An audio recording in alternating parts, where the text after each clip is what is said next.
And if you're finding that you are struggling to create multi-dimensional content, that's a weird phrase, for the boards, right?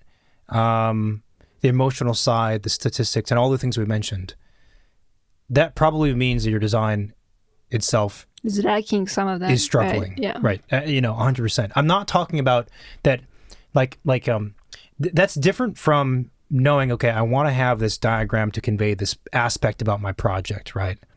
But I'm having a hard time making the diagram read right. That's different. That's an execution problem, right?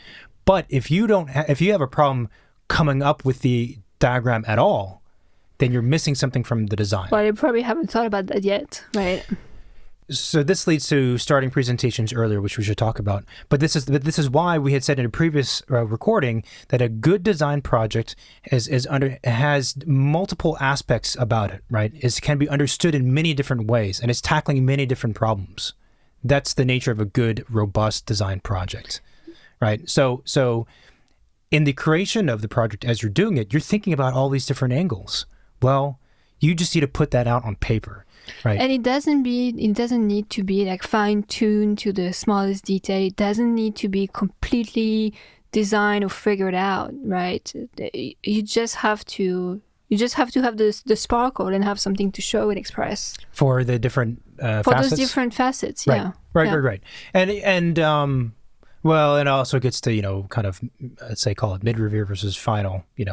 At some point everything needs to be polished. Or schematic, but I think or schematics, you're right. It's not just, I think cool. I think a lot of times this might be very, very often I see designers, they have this project that they're working on, and either it's complete or they're in process, either the middle of the process. It doesn't really matter, and they've been working really hard, and what they pin up is maybe 10% of all of their work. 10% of what they know the project to be. And there's the issue of they didn't start producing stuff, early enough and all those kinds of things. But it's mostly that I think a lot of designers don't realize, again, that a lot of the board is the conveying of the ideas of the thing, of all these different angles, right? So I have this building and I know it solves all these problems, it does these different things, and I just pin up again, floor plan, section, perspective.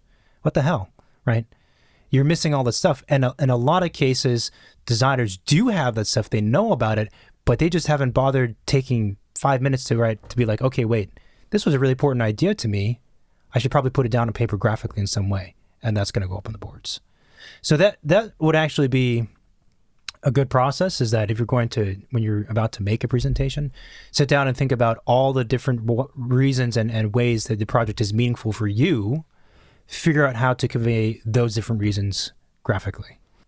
Yeah, and when you don't do presentation, you are going to spend a week working on a floor plan, and then you're going to need elevation. You're going to spend the next week on elevation. Having everything laid out shows you how advanced you are in developing each of those things, instead of trying to, thinking back in school, I had many like friends who were just trying to finalize one image. So that could be done, then move on to the next one. It's like, no, you have to keep working everything at the same time, at the same speed. Yeah. Otherwise, your board is going to look so distorted and unbalanced, like a Frankenstein of a bunch of things.